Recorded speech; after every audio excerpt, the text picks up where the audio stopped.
നിങ്ങളുടെ favourite shows ഇനി ഒരിക്കലും മിസ്സാവില്ല. ഇപ്പോൾ C5 കാണും നിങ്ങളുടെ ഫേവറേറ്റ് ഷോസ് തികച്ചും സൗജന്യമായി. ആ വന്നയാളെ പിന്നീട് ഇവിടെങ്ങും ഞാൻ കണ്ടിട്ടില്ല. അയാളുടെ ഉദ്ദേശം എന്തായിരുന്നൊന്നും എനിക്കറിയില്ല. എന്നാ അയാളുടെ ഉദ്ദേശം എന്തായിരുന്നെന്ന് എനിക്ക് മനസ്സിലായി. നീയും അവന്തികേടത്തെയും ഒരുമിച്ച് ഗർഭിണിയായപ്പോ നിങ്ങൾ ഒരാളെ പ്രസവിക്കുമെന്നും അത് ആതിരയാവില്ല എന്നും അവരെന്നെ വെല്ലുവിളിച്ചിരുന്നു. അയ്യോ, അതിൽ നിന്ന് എന്താ മനസ്സിലാക്കേണ്ടത്? ആതിരയുടെ ഗർഭം അലസിപ്പിക്കാൻ വേണ്ടി അവന്തിക ആരെയോ കൊണ്ടുവന്നു. അതവസാനം അവന്തികയ്ക്ക് തന്നെ പണിയായി. അതല്ലേ അർച്ചന ഉദ്ദേശിച്ചത്? അതെ, അത് തന്നെയാ നടന്നതും. അച്ഛൻ അവരെ ഇൻസുലിൻ കുത്തിവെച്ചു. കുറച്ചു കഴിഞ്ഞപ്പോ അച്ഛന് വയ്യാണ്ടായി.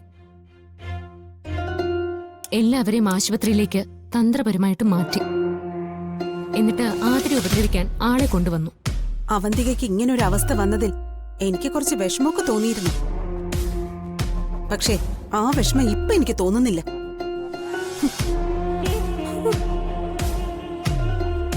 ഇങ്ങനെയൊക്കെ കാണിക്കുന്നതില് ഇതുപോലെയുള്ള തിരിച്ചടികൾ കിട്ടിയില്ലെങ്കിലേ അത്ഭുതമുള്ളൂ.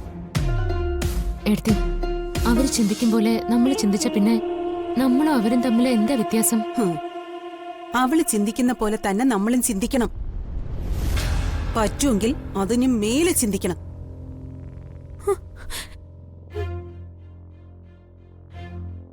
ദേ, ഈ നിൽക്കുന്ന ഇവക്ക് എന്തെങ്കിലും സംഭവിച്ചിരുന്നെങ്കിൽ ഇപ്പൊ എന്താവുമായിരുന്നു അവന്തികയുടെ സ്ഥിതി? പടക്കം പൊട്ടിച്ച് ആഘോഷിക്കില്ലായിരുന്നു. ഈശ്വരാധീനം കൊണ്ട് ഒന്നും ഉണ്ടായില്ല. അതാ ഞാൻ പറഞ്ഞു വന്നത്, നമ്മളും അവളെപ്പോലെ തന്നെ ചിന്തിക്കണമെന്ന്.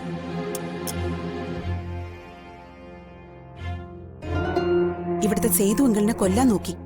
ഇവളുടെ കുഞ്ഞിനെ വരെ നശിപ്പിക്കാൻ ശ്രമിച്ചു.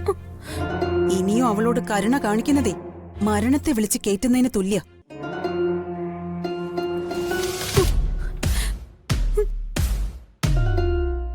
അനുപേട്ടനെ കള്ളനാക്കാൻ നോക്കിയതും എന്നെ കേസിൽ പ്രതിയാക്കാൻ നോക്കിയതടക്കം എല്ലാത്തിനും അവളോട് ഞാൻ പകരം ചോദിക്കുന്നുണ്ട്. ഇത് ഞാൻ പറഞ്ഞത് വെറുതെ അല്ല. നിങ്ങൾ അവളോട് വേണമെങ്കിൽ ക്ഷമിച്ചോ. ഈ മീരയ്ക്ക് അതൊരിക്കലും പറ്റില്ല. ഒരിക്കലും. അച്ഛനെ ചതിച്ച് ആത്മഹത്യയിലേക്ക് പറഞ്ഞു വിട്ടു. ഇപ്പൊ എന്നെ തള്ളിയിട്ട് എന്റെ കുഞ്ഞിനെ. ഇനി ധനുഷ് പറയേ, ഇനി ഞാൻ അവരെ വെറുതെ വിടണോ? വേണ്ട. അവരുടെ ദ്രോഹത്തിൽ നഷ്ടമായത് എന്റെയും കൂടി കുഞ്ഞാ.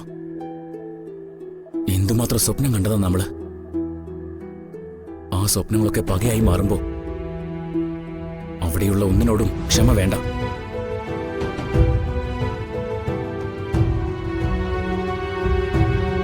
നീ പറയും, എന്തിനു നിന്റെ കൂടെ ഞാനുണ്ട്. എന്താ ചെയ്യേണ്ടത്? ഇല്ലാതാക്കണം. എണ്ണം പറഞ്ഞ് ഒന്നിനെ പോലും വെറുതെ വിടാതെ എല്ലാത്തിനെയും തീർക്കണം. ഇനിയൊരു പരമ്പര നെല്ലിശ്ശേരിയിൽ ഉണ്ടാവരുത്. നമ്മുടെ കുഞ്ഞ് നഷ്ടപ്പെട്ടില്ലായിരുന്നെങ്കിലും അതൊക്കെ തന്നെയായിരുന്നു എന്റെ മനസ്സില്. ഇപ്പോ ആ വാശിയും പകയും കുറെ കൂടി അത്രേ ഉള്ളൂ.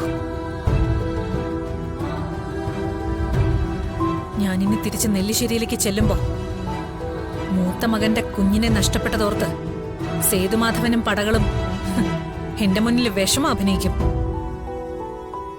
അവർക്കറിയില്ലല്ലോ അവന്തികയുടെ വയറ്റിൽ വളർന്ന ആ കുഞ്ഞ് നന്ദന്റെ അല്ല ധനുഷിന്റെ ആണെന്ന്.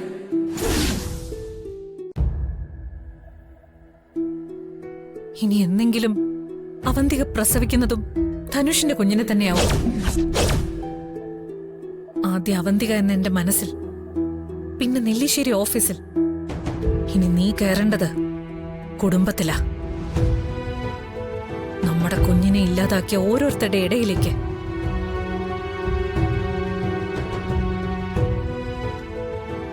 നീ വേഗം ഇവിടെ നിറങ്ങ്. എന്നിട്ട് നമുക്ക് പലതും പ്ലാൻ ചെയ്യാനുണ്ട്.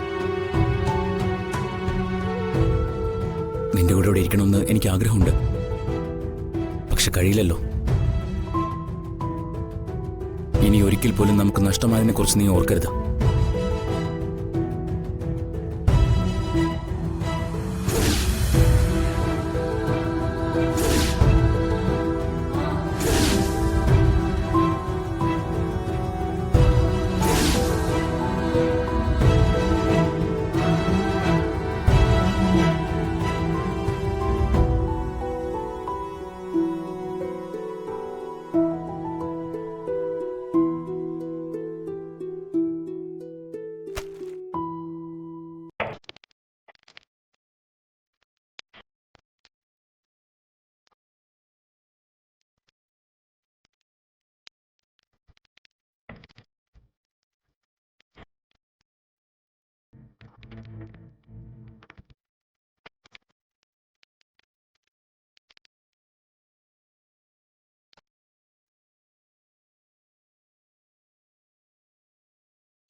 നന്ദേട്ടാ ഉം.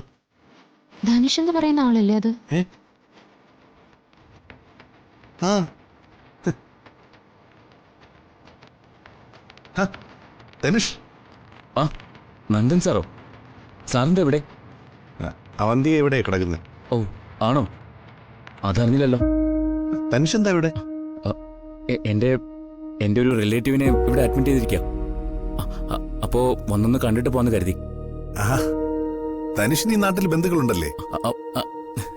അങ്ങനെ അടുത്ത ബന്ധുവല്ല, അമ്മയുടെ അകന്ന ബന്ധത്തിലുള്ള ഒരു ബന്ധുവാ. ഓ അല്ല, എങ്ങനെയുണ്ട് സർ അവന്തിക മാഡത്തിന്? ആ ഇപ്പൊ കുഴപ്പമൊന്നുമില്ല. അർച്ചന മാഡം എന്താ മിണ്ടാതെ നിൽക്കുന്നേ? എന്നെ മനസ്സിലായില്ലേ? അന്ന് ഞാൻ വീട്ടിൽ വന്നായിരുന്നു സാറിന്റെ കൂടെ. മനസ്സിലായി. എന്തായാലും കണ്ടതല്ലേ? ധനുഷ് വാ, അവന്തിയെ ഒന്ന് കാണാം. അയ്യോ വേണ്ട സർ, ഇപ്പോ സമയമില്ല, അതുകൊണ്ടാ. ഞാൻ പിന്നീട് എപ്പോഴെങ്കിലും വന്ന് മാഡത്തെ കണ്ടോളാം. മറ്റൊരു ദിവസം ആവട്ടെ. ആ.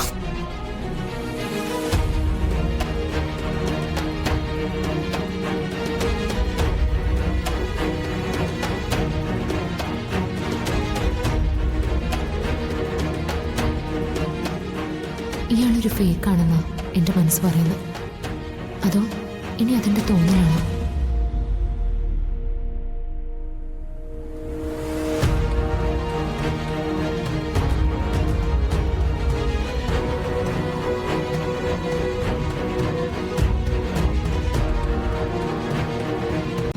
ഡൗൺലോഡ് ചെയ്യൂ C5 ആപ്പ്. കാണൂ എല്ലാ എപ്പിസോഡുകളും സൗജന്യമായി.